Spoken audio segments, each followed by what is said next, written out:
Today, we're diving into 3 real stories of near death encounters and people who vanished without a trace. Just a reminder of how quickly things can turn. Let's get into it. So, in the 1970s, a guy decides to take a girl out on their first date to a local diner. Well, 45 minutes into the date, neither the guy nor the girl is really interested or having fun in the date. So, in order to save the date, the guy decides to ask, "Hey, would you like to do something a little bit crazy?" She asks, "What do you have in mind?" He goes, "Well, there's a trail over there in Provo Canyon. It's just about a 15-minute drive from here. It's a trail that I walk pretty often in the evenings because usually around this time, there's hardly anybody on the trail. You do have to walk through a little forest bit, but after that," he goes, "it's a really beautiful view." She kind of unexpectedly said yeah, and this kind of revitalized the date. So they get in the car and they drive the 15 minutes to Provo Canyon, and during their drive, they're laughing, cracking jokes, even flirting a little bit with one another. It actually turned around the entire date.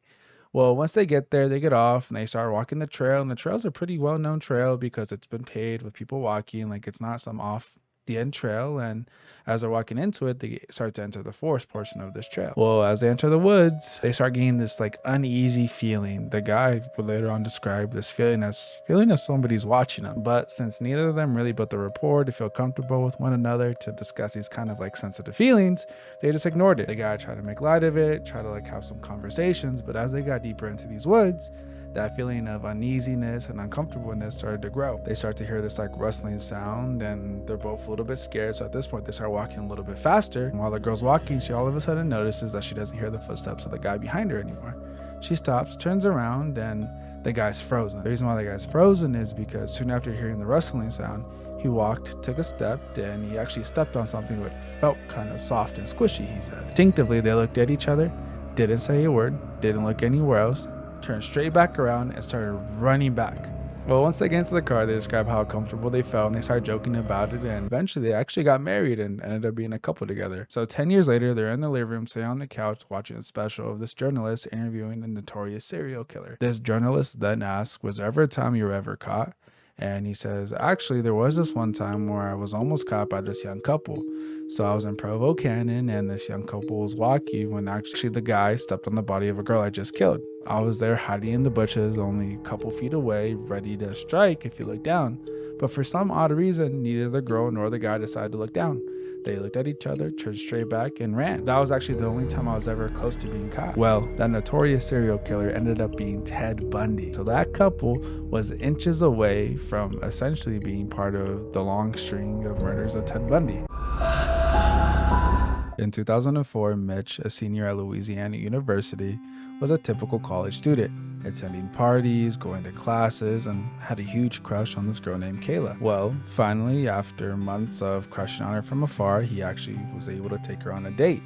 And instantly they hit it off, becoming inseparable. At the end of their graduation in 2004, they got married, and by 2006, just a couple years later, they moved into their first home. And life was really good at this point.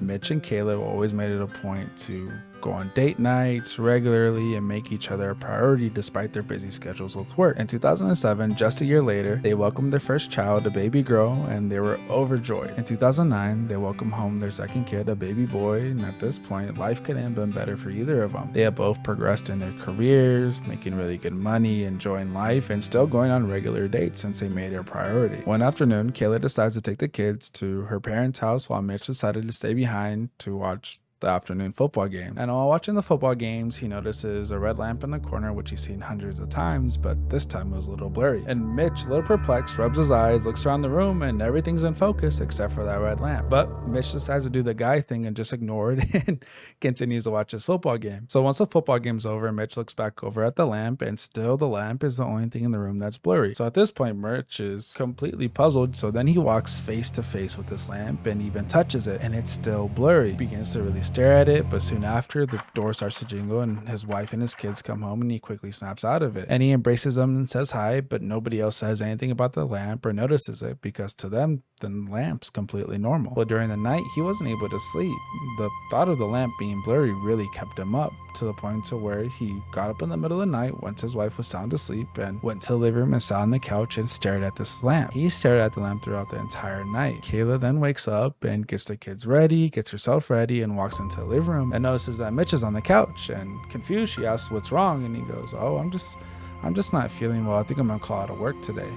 And Kayla's like, what do you mean you're gonna call out of work? You've never called out of work and you don't look sick to me. And he goes, I don't know, I'm just not feeling up to it today. I just need to take the day off. So Kayla, still a little bit concerned, decides to ignore it and drops the kids off to her parents' house while she goes off and works. Mitch then stares at this lamp and still unable to figure out why this lamp is blurry. At this point, he's getting a little bit worried, and he then hears some rustling noise and looks over his shoulder. And when he looks over his shoulder, he looks back, and this time, not only is the lamp blurry, but it's upside down. At this point, Mitch is really scared because he's thinking he might be having some sort of medical issue or some sort of mental break. He then hears a rustling again, but this time he doesn't look away. And as the noise gets louder, the lamp gets bigger and bigger and bigger until finally his wife walks into the room with the kids and says, hey Mitch, but Mitch doesn't respond. Noticing that something's wrong, Kayla goes and takes her kids upstairs and says she'll be right back. She's gonna go talk to dad, and she walks down and keeps calling for Mitch, but Mitch isn't breaking out of the trance at this point. So then she decides to call the local doctor, and as she's on the phone with the doctor, Mitch can hear her, but as she's talking to the doctor, the lamps continue to get bigger and bigger and bigger until it takes up his whole field of view. Eventually he can no longer hear his wife. Her voice starts to fade and everything starts to go to white, and there's this loud ringing sound that he hears, and then for a few seconds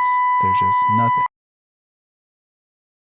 And then the white starts to come back, and then the ringing comes back, and it comes back even more intensified until finally his vision comes to, and he wakes up, and when he looks up, there's a big crowd of people around him. His ears are ringing, his head's hurting, and he's confused, but he's calling for his wife, Kayla, screaming, calling for his kids, and nobody's answering him. He doesn't know where he's at. Then a police officer comes, swoops him up, throws him in the back of the squad car, and Mitch is like, where's my family? Where's my kids? And the guy's like, I can't answer right now. You're in a medical emergency. I need to just take you to the hospital. Well, while at the hospital, after some tests, the doctor walks in and explains to Mitch what happened. Mitch then goes, where's my kids? Where's my wife? They need to know what happened. Well, the doctor says, Mitch, you don't have a kid. You don't have a wife. So it wasn't until Mitch arrived at the hospital after some tests when the doctor kind of set the record straight of what had happened. Mitch didn't have a wife and a family. Mitch, as a matter of fact, was a senior at Louisiana University, and he was at a party when he was tackled by a football player and hit his head on the concrete. And when he hit his head on the concrete, he was unconscious for about 10 seconds. And in those 10 seconds, his brain created a whole entire life for him. This completely ruined Mitch's life because he had to grieve the loss of a family that never existed. To this day, Mitch still has dreams of seeing his son, who's perpetually 5 years old, coming around the corner to greet him. Mitch is still in therapy, dealing with the trauma and issues that had happened during that brief 10 seconds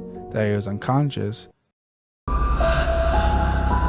Brandon Swanson was just 19 when he had disappeared on May 13th, 2008. So Brandon was actually really liked among his peers, often determined to be the sensible one. The night he disappeared, he went to 2 parties and was drinking, but the friends that he saw at both parties didn't think he was drinking enough to be drunk and felt that he was okay enough to drive. So Brandon decided to take the back roads back home instead of taking the highways, likely to avoid being caught by the cops. But this was 2008, before everybody had maps on their phones, so Brandon quickly got lost. So at about 1 in the morning, Brandon actually drove his car into a ditch and wasn't able to get out. So Brandon desperately tried to call all of his friends to come get him, but nobody would answer. Reluctantly, he decided to call his parents and told them that he was in one of the back roads of Lynn, Minnesota, which was only about 15 minutes away from his house. His parents hurried up in the car and quickly looked for Brandon. So for the next 2 hours, they searched all throughout the back roads of Lynn, Minnesota, and were unable to find him. They were flashing their car lights, Brandon was flashing his car lights, but with no success, Brandon quickly got frustrated. So at this time, it was about 3 in the morning when Brandon decided to say to his dad that he was going to go walk to a nearby town in Lynn. During this entire time, Brandon was on the phone with his dad. While on the phone with his dad, he tells him he's going to cut across farmland, so that way it's a little bit quicker and easier to get there. And while he's on the phone, he's describing to his dad everything that he can see, describing fences, hearing some watering sounds, so that way if his dad by some chance is driving, can maybe spot Brandon walking into the town. Suddenly, Brandon says, "Oh shit," and it goes dead silent.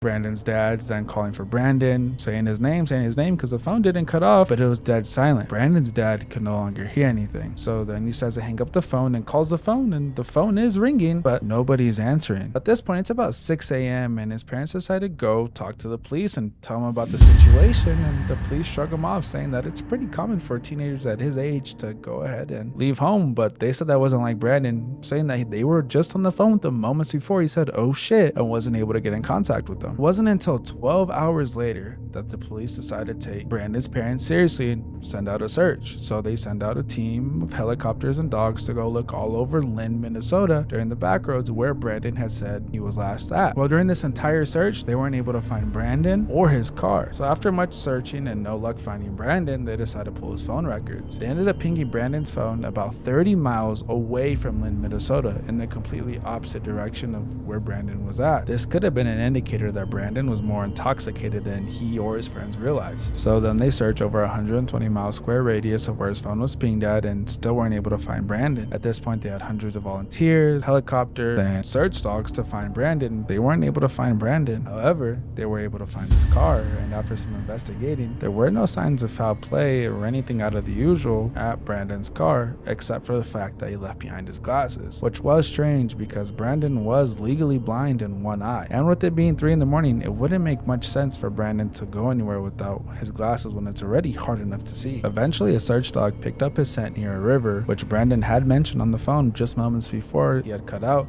that he did hear water. So it was suspected that Brandon had maybe fallen in the water and drowned. This was deemed unlikely because the water was really calm, more like a creek, and it was pretty shallow. In addition, the dogs did end up picking up a scent on the other side of the river. However, that scent quickly went away, and there's some theories that suggest that he may have passed away from hypothermia, but that's quickly debunked because they would have been able to see Brandon's body lying somewhere. But still, after all this time, there's no body, clothes, or any other sign of Brandon that they could find with all that hope. So tell me what you think happened to Brandon Swanson. And if you liked the video, make sure to like, comment, and subscribe.